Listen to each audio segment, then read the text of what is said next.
The hidden genocide, Spain's destruction of indigenous Argentina. When we think of genocide in the Americas, we often picture North America or the Aztecs in Mexico. But few people know that modern-day Argentina was built on the massacre and displacement of indigenous peoples, a process that began with Spanish colonization and continued into the 20th century.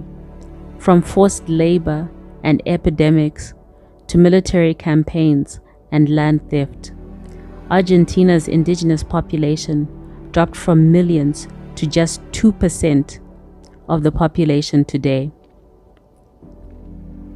So what really happened?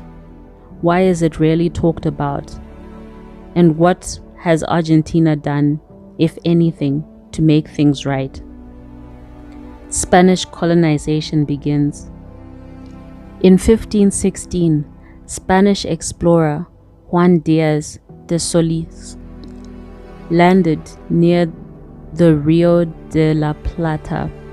Within decades, Spain began settling what is now Argentina, part of the Viceroyalty of Peru, and later the Viceroyalty of the Rio de la Plata. At the time, indigenous populations in the region were diverse and widespread. The Mapuche of Patagonia, the Guarani in the northeast, and Diaguita, Com, and Wichi in the north and west. Apologies for the pronunciations. Estimates suggest that millions of indigenous people lived in the territory pre-conquest, though exact numbers are debated due to poor colonial records. But from the beginning, the goal of the Spanish crown was clear: conquest, conversion, and control. Genocide by disease, slavery, and displacement. Spanish colonialism led to catastrophic loss of life and culture. Diseases like smallpox and measles killed an estimated 50 to 90% of indigenous people within the first century. Forced labor systems like the encomienda enslaved native populations, especially in mining and agriculture. Catholic missions aims to erase native religions and languages, replacing them with Spanish Catholic identities. By 1700, entire nations like the Huarpe and Comechingon had been decimated or absorbed. The conquest of the desert.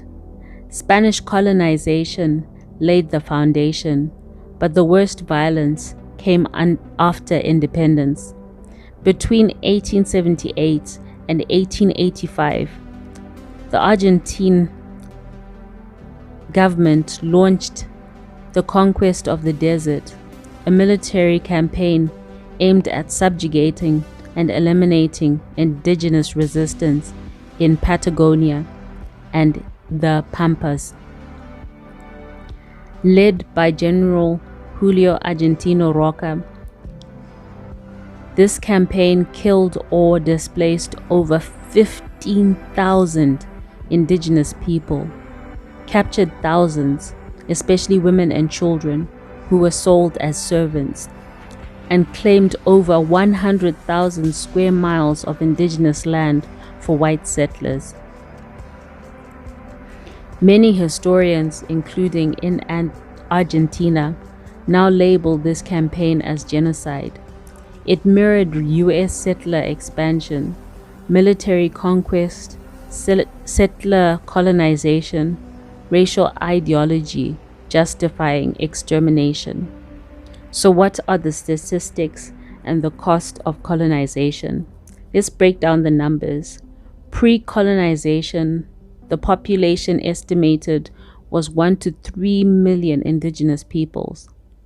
By 1900, indigenous people made up less than 3% of Argentina's population.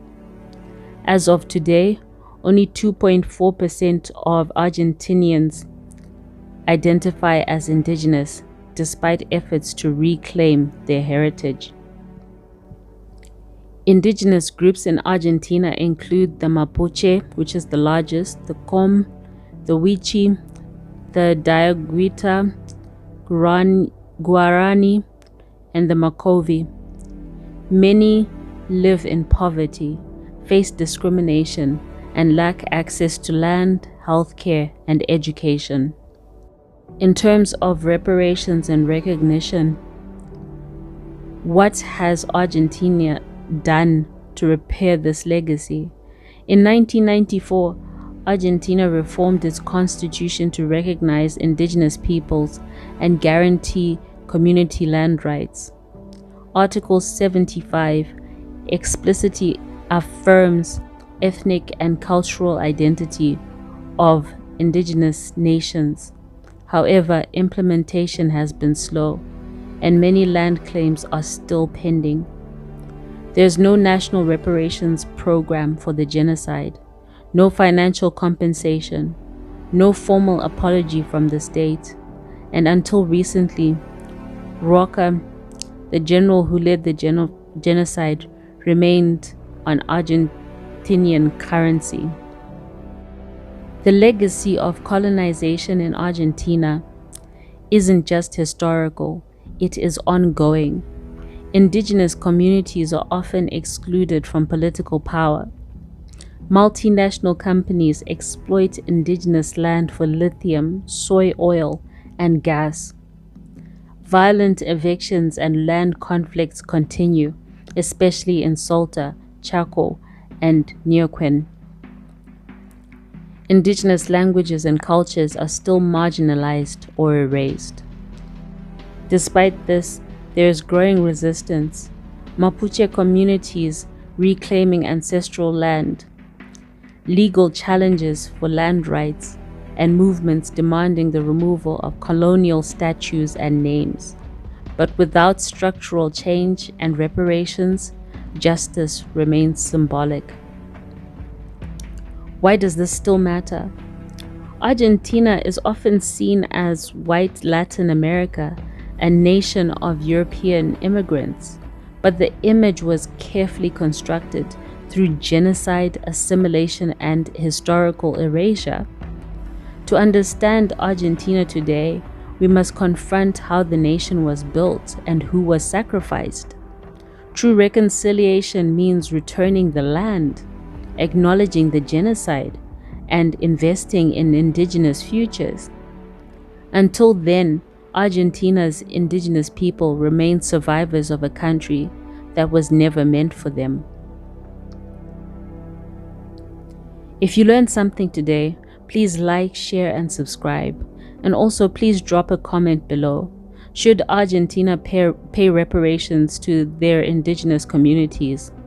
Also, why is Latin America's indigenous genocide so overlooked? History doesn't disappear, it gets buried. So let's dig it up together. Thank you for your attention and time.